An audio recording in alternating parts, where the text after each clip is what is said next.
Hi, and welcome back to our second panel discussion this afternoon. And this panel discussion is all around how space technology integrates with our everyday lives. And I think this is perhaps one of the biggest battles that the space tech industry is facing right now, is why spend so much money on it when there are so many things that are already happening down here on Earth that need to be dealt with. For example, we have seen the tragic news right now, 23 million people in Afghanistan potentially facing hunger. Where is the money for that? Why are we investing in all these things happening outside in space and not concentrating on what's happening down here on Earth? And not only that, we know that space technology can be used for geopolitical posturing, and we have seen these great things that have happened recently with Jeff Bezos, which is a huge amount of money. But what about what's happening here?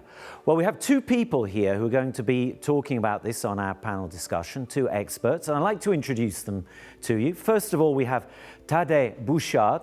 He is project coordinator of Aerospace Valley, and he is actually running quite an interesting sounding project called UFO. It's not about unidentified flying objects though, or at least I don't think so, but he's going to tell us a little bit more about it.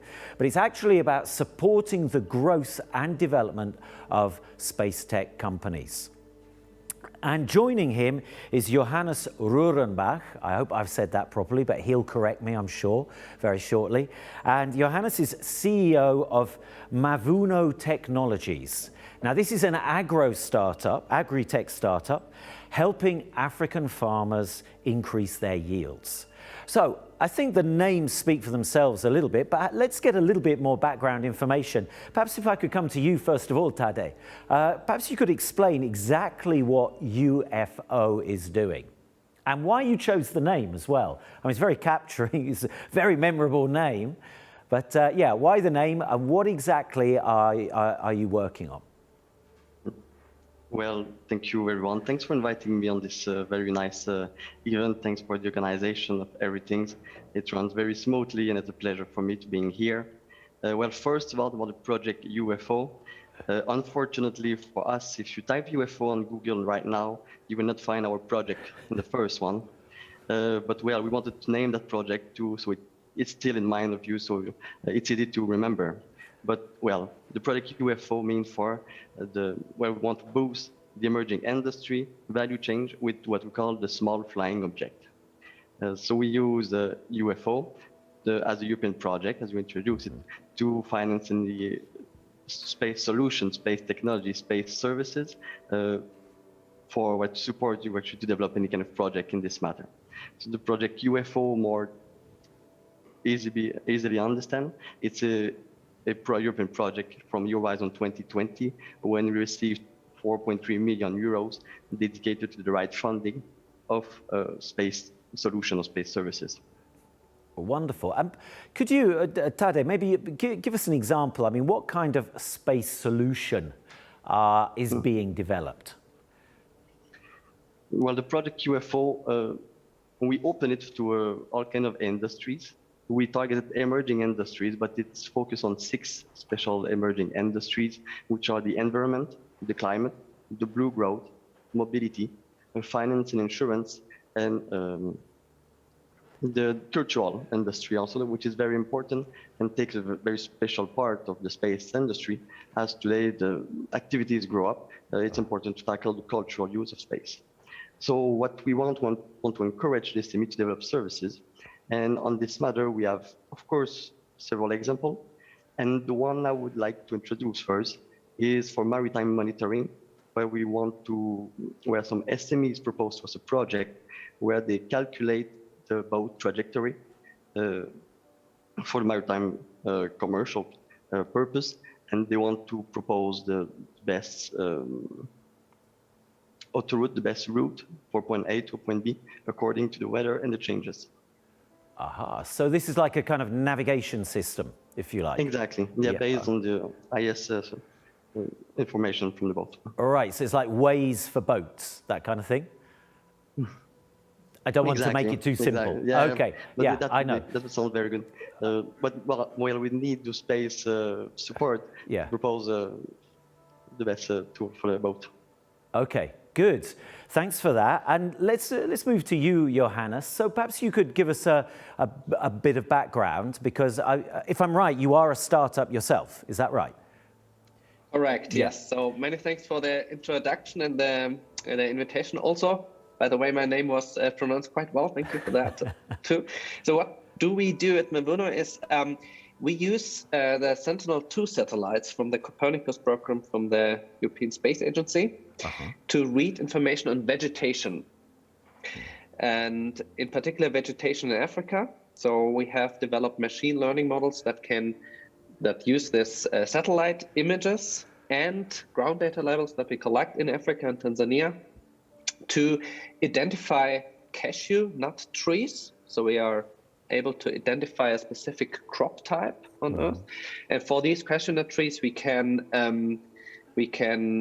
determine disease infestations, and also we can forecast harvest yields.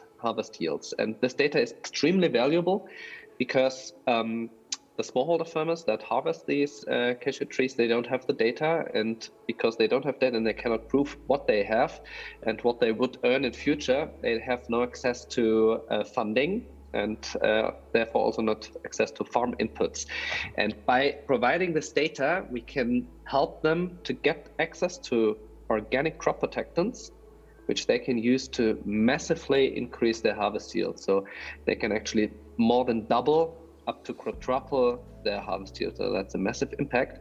And I think that's a very good example, because you initially said, oh, yeah, we hear all these, as normal Earth citizens, we hear all these stories, what is going on in this space. And we are somehow detached, right? There is no real world impact we can observe or we can relate to. And I think we are now at a very important turning point in technology, where it is possible that more and more of these models like ours, we are just one use case, will become relevant, are becoming possible, and are creating real world impact as of today already. Okay. And this is, I think, something which is important to every one of us. Good, and it's a really nice example. It gives us a very clear picture. Very briefly, how do those farmers in Tanzania, I think you said it was, how do they get the data from you? They don't get the data themselves, they get the crop protectants. So that's our business model. We provide them with these crop protectants, which we provide pre-financed. And we can do that because of the data. I see. Okay, so they're just receiving a certain product with descriptions of how that product should be used. Exactly. Yeah, okay. Their value proposition is this end product, but it is only possible because of the satellite data. Right. Okay, if I could come back to you, Thaddé, because, as you said, you're interested in, there are 6 types of, let's say, areas you're interested in investing in. And even prior to this panel discussion, we had a previous panel discussion, people were talking about initiatives in Indonesia. And it strikes me that we've got sort of a lot of highly educated, let's say, Western or American people coming up with solutions using space technology that they're hoping people in other areas of the world are going to use, which is a bit of an old sort of empire sort of story. And I don't want to get into the negatives of that. I'm just wondering, how do you encourage other people from, around the world, perhaps who really need this kind of information or access or to that funding, to get involved in these kind of projects? There is many ways actually we can encourage the other actors to enter actually the space sector. First, it's the accessibility of it. Today, the knowledge on how to send a small satellite or even nano satellite to specific mission, it's actually something feasible from most of the people in other countries, not only the Western one, but all around the world. And there is a way also we can support them in achieving what they want. So what is important is to help them to find and identify the specific and the best solution where they would tackle actually a need, and then we can help them to develop the space solution toward this need. Right, so you're looking for people to come up with the need, and then you're saying, okay, there are other alternatives, but let's look at this space solution. Good, okay. And if I can come back to you then, Johannes, just a bit of, because, you know, how important is the, you know, what are the connections behind this project? Because obviously you said these farmers are not actually using the data, they're receiving, you know, actual materials that they're going to be putting on their crops. So obviously, I mean, is that also part of agri-tech, or does agri-tech have a commercial connection with, let's say, you know, another organization that provides this kind of product? So we are kind of early stage startup. This is why we are offering this crop protectant supply ourselves for the moment. But on the long term, we don't aim to do that anymore. Mm-hmm. The point is that the satellite data allows us to build a marketplace platform where we can connect providers of these kind of products to a new customer group, which are smallholder farmers, and vice versa. So we can create a platform where these smallholder farmers get access to these products, which they haven't had before. And this is only possible with providing these farm profiles, which we obtain from the satellite data. Yeah, it makes sense. And now I think we can begin to see, you know, how just from that one example you gave us, but as you say, you're providing that space and bringing different people together, we can begin to imagine all the potential options there. Let's, I mean, we're moving towards the end here, but let's look at, you know, the concept of leveling up. I mean, actually, rather than sort of bouncing from one to the other and back again, let me come back to you, perhaps Johannes again. And you're talking about, you know, providing this space to make these connections. How do you see, and we started off this whole thing of saying, you know, all this money that goes into space, and yet there are all these issues here on Earth. What do you see as being, you know, core issues that you hope can be solved with space technology, or by, you know, if you are able to make the right partnerships, what partnerships would you really like to make in the next, let's say, 2 years to help level up some of these issues that are happening around the globe? Very good question. So my expertise mainly lays in the field of agriculture, of course, but there I think so Earth observation technologies, remote sensing, will play a major role, be one of the key drivers in the next 10 years, in the next decade, to really turn agriculture upside down. Wow. And that's a statement, and this is something that I expect to happen, and what we also need on this planet, because we have the climate change going on, and we all know that food is the major contributor. How we grow food today is not feasible, to continue as race. Okay, but you give us this. So you give us this nice concept of turning agriculture upside down. So, how is space technology going to help us turn it upside down in 30 seconds, if you can, so that Thaddé has enough time for his question? Thanks to space technology, we can know more and more about how our vegetation is performing and apply precise measures. And there are manifold of use cases imaginable, and they will be realistic in the upcoming years. And that will lead to massive production improvements and also sustainability improvements. So basically what you're saying is I should start selling my shares in Monsanto because it's all about space technology. Is that right? It will be a key driver. Okay, good. All right. Thaddé, if I can come to you, you mentioned, you know, this idea that people can come to you, and if they have the need, you look at a space tech solution for that need. What would you say is the biggest need that you think needs a space tech solution right now? What would be you think a real game changer?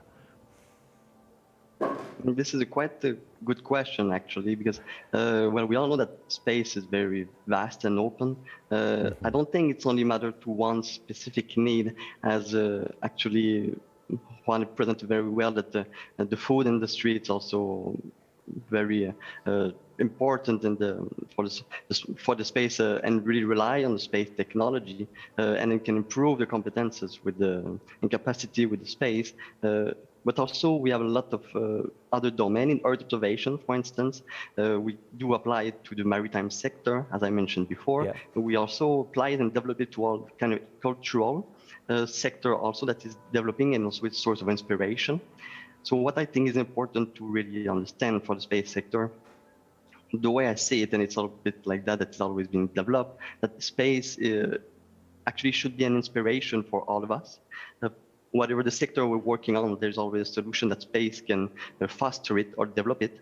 And it really should be seen as a source of innovation and of course of cooperation also, because we cannot really achieve and reach space by our own, but we need to develop and to collaborate, cooperate with other actors to really foster and make it more efficient, and also to tackle the challenges, but also to improve our service or product.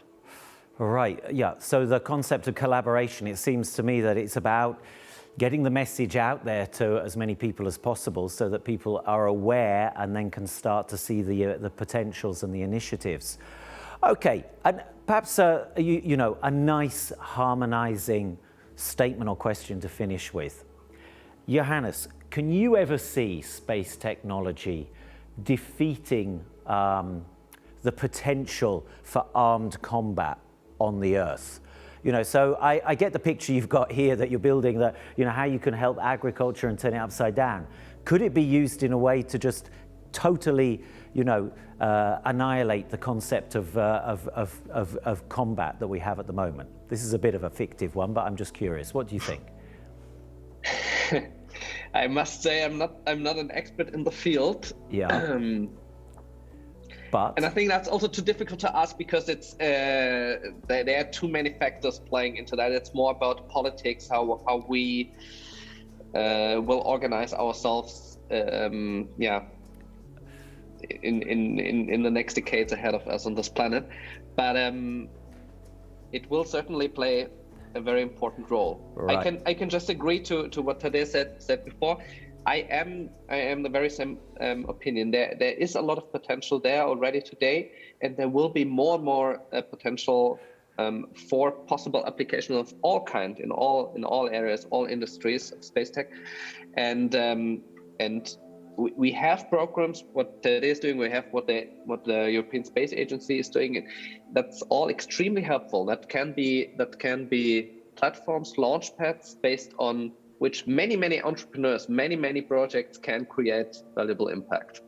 Lovely. Okay, and I think that's a great way to end this panel discussion there about this whole concept of these wonderful platforms out there that can support entrepreneurs, and it's about making that connection between the entrepreneurs, the people with the needs, and the people who have this technological expertise like yourselves. Really interesting. Thanks very much for your input. We will be taking a short 5-minute break now, but we will be back with our final panel discussion this afternoon, and that is all about looking at how space is actually helping companies realize their dreams. Okay, so see you back in about 5 minutes. Thank you.